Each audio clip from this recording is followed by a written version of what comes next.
I discovered at the age of 14 that my twin sister and I were not my father's biological children. When Dad discovered that Mom was cheating on him once more with a different man, she angrily admitted it. Dad told us that our DNA tests revealed nothing and that we were still his daughters despite the results. My dad and I went through a difficult period when my sister moved in with Mom and she had different ideas. After my father lost his job, he spent all of his resources to provide for me on his own. After realizing this, my mother declared that she wanted to be in charge of my sister's college fund. The precise words she spoke to me as she was leaving our house are still fresh in my mind. "Enjoy it while it lasts. You'll come crying to me when it makes you homeless." A few months later, Dad was offered a very lucrative position, and ever since then, we've lived comfortably. Dad has made a sizable addition to my college fund.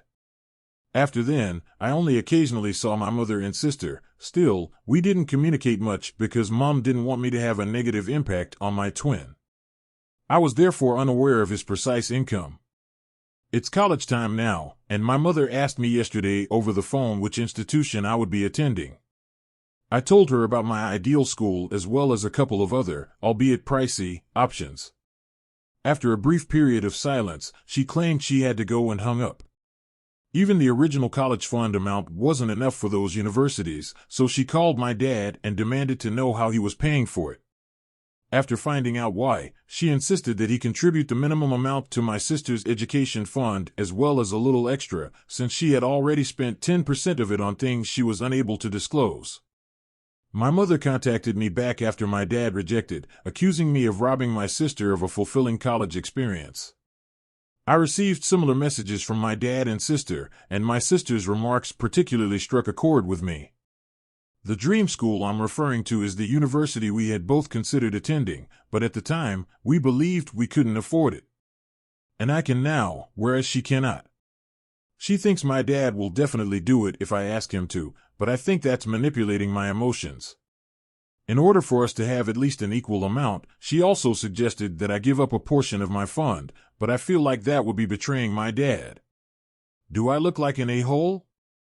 Information: my sister and I were equally supported by our parents, but she preferred to spend her time with her true father, therefore she refused to see her father. She was adamant even though my dad tried to talk to her, sat her down, and asked her if anyone was pressing her. Thus, he had to retreat. Dad never spoke to me. She said I had betrayed her, but she didn't make me come visit.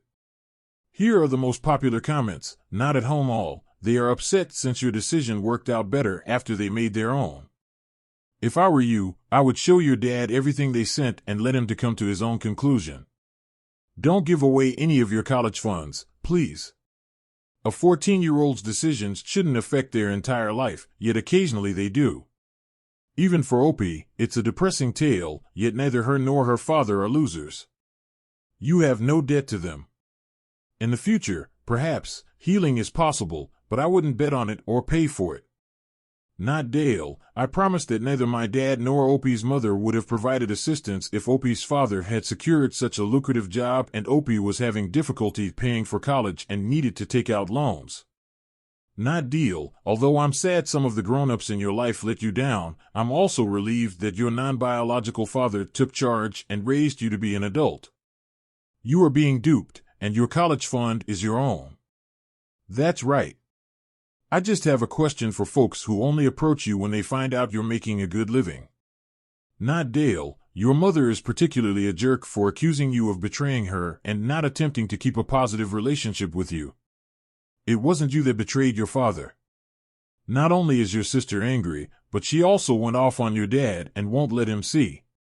Due to his recent recovery from adversity, your father is now able to contribute a little bit more to your education fund. Her mother has taken money out of your sister's fund, and he doesn't even have access to it. Your mother, sister, and her father are abusive, but you and your father seem all right. Talk to your dad about the messages, of course, but don't forget to point out that they're being unreasonable. It doesn't matter if your dad contributes more to your sister's fund in this case. While it would be considerate, he is not a bad guy if he doesn't. The first tale goes like this. I had a pretty wild childhood, and one of the women I slept with became pregnant. Now for the second story, headlined update. Am I the a-hole for reducing the money I'm willing to give to my stepdaughter for college? I didn't know about my biological son until approximately a year ago because she didn't tell me this. He's currently 17 years old. Since then, I've settled down a little and have been happily married for 14 years. Next year, my wife and her 18-year-old daughter from a prior relationship will both be attending college. When she was younger, I had discussed this with her and assured her that I would definitely contribute around $30,000. Additionally, her dad's grandparents are eager to give financial support. Then, a year ago, I informed her that while I might be able to donate $40,000, there was no assurance. I've saved a lot of money, but it took me a while to get here. In contrast, my son's life has not been comfortable. His mother does not have the money to pay for college, so he is completely alone.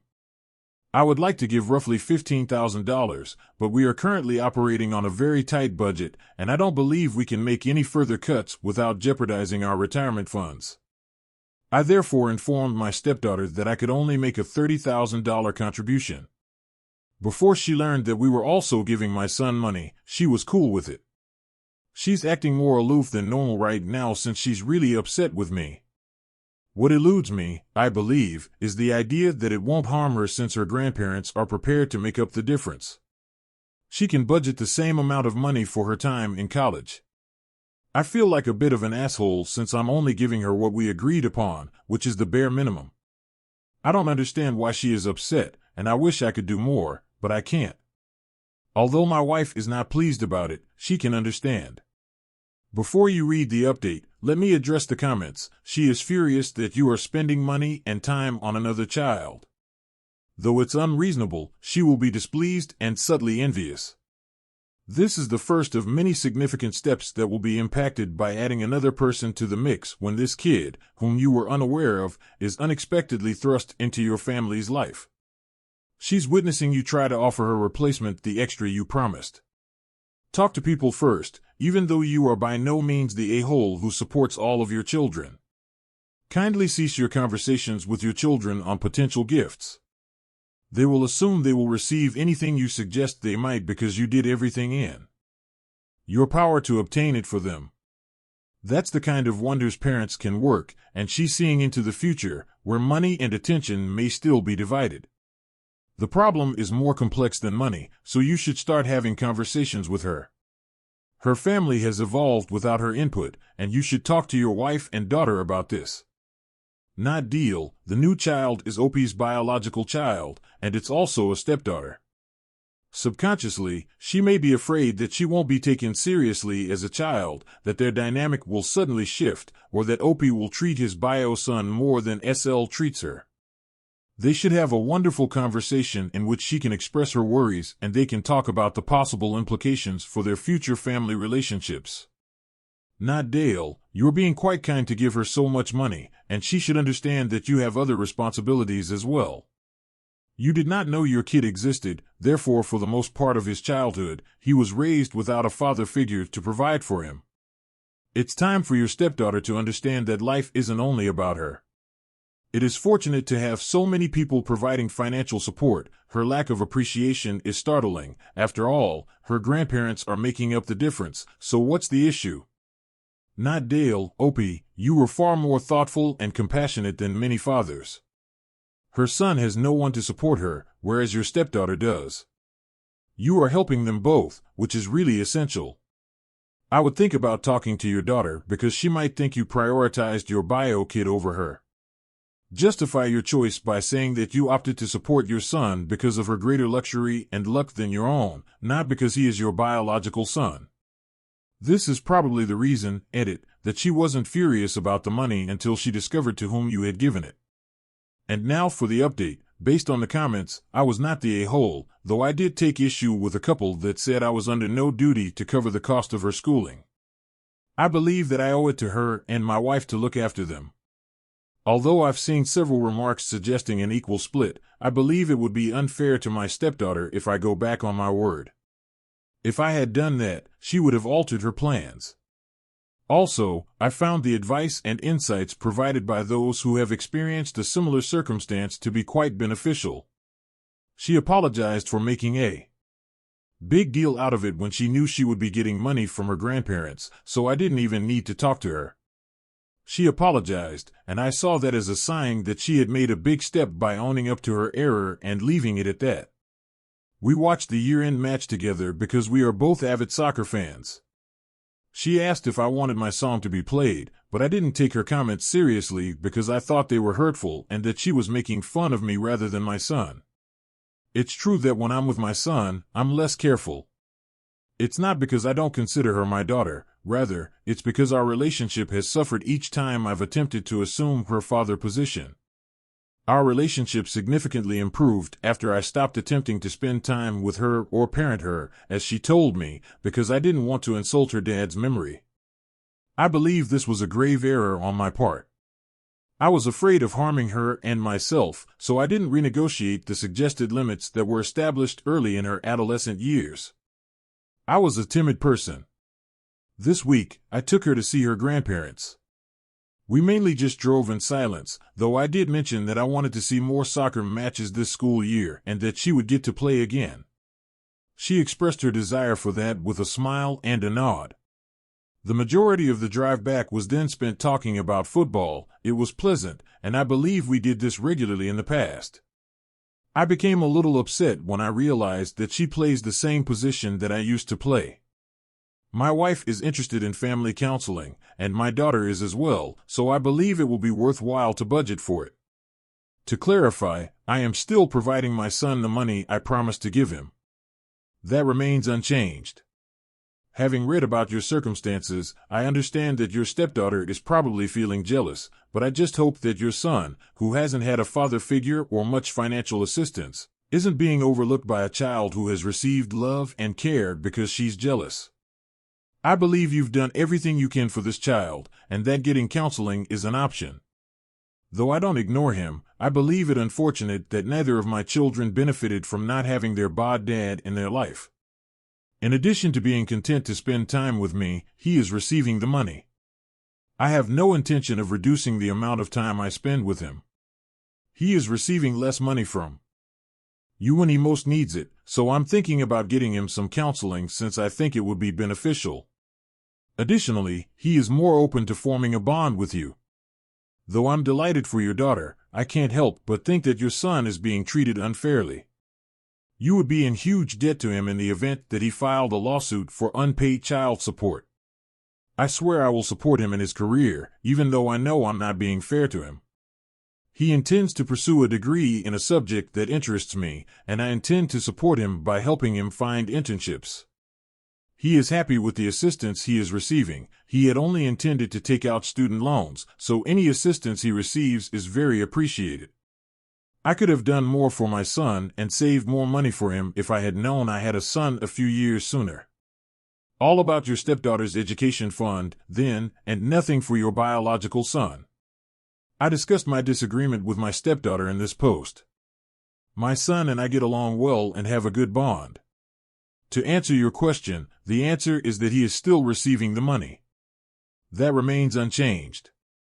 Finally, a story about me and my brother's son. After what his son did at my daughter's birthday party, am I a bad person for throwing them out? My 16-year-old daughter Nora is passionate about baking and determined to learn more about it this summer. Her main goal is to become proficient in creating various flavors and types of ice cream. Her handmade ice cream is delicious. Now, the family, Nora's friends, and their parents attended her birthday celebration last week. She was in charge of making the sweets. She produced her own berry ice cream cups and served the guests. She put their plate in the freezer since she and her pals wanted to save their ice cream for later. When it came time for them to eat, Nora went to collect the dish from the kitchen. Elijah, her 14-year-old cousin, who has a bit of a terrible attitude but is spoilt due to his heart ailment, stopped her on her way to her pals. She wouldn't allow him have any because he and her brother Sean had already eaten ice cream and Nora and her friend hadn't. He wanted to take 2 cups of ice cream for themselves. After they started talking, Elijah yelled at her and put pressure on her to give him some. He plucked the entire dish out of her hand and threw it into the already filled pool with children when she refused once again. When Nora cried out, "Mom!" there was a commotion, and I hurried outside, followed by the visitors. When Elijah threw the ice cream into the pool because Nora wouldn't share her friend's ice cream with him, I observed her sob and point to the water. Elijah was sitting there acting like he was playing on his phone, totally denying anything had happened and claiming that Nora had dropped the plate by accident and that he had nothing to do with it.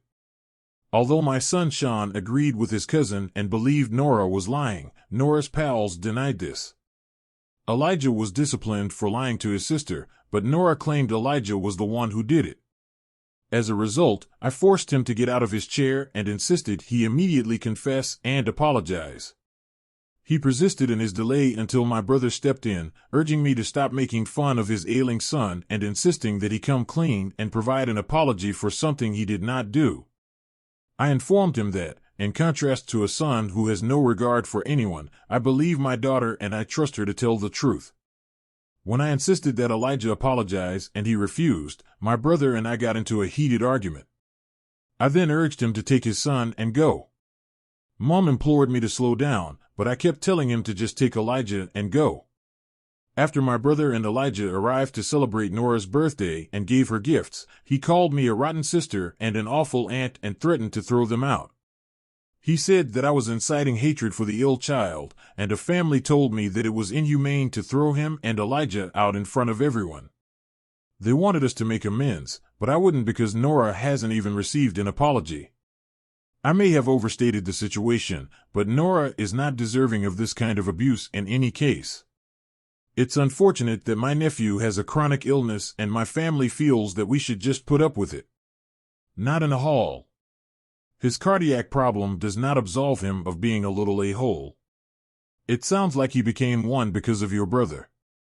Yes, he will have a nasty awakening since someone last night didn't give a damn about his cardiac condition.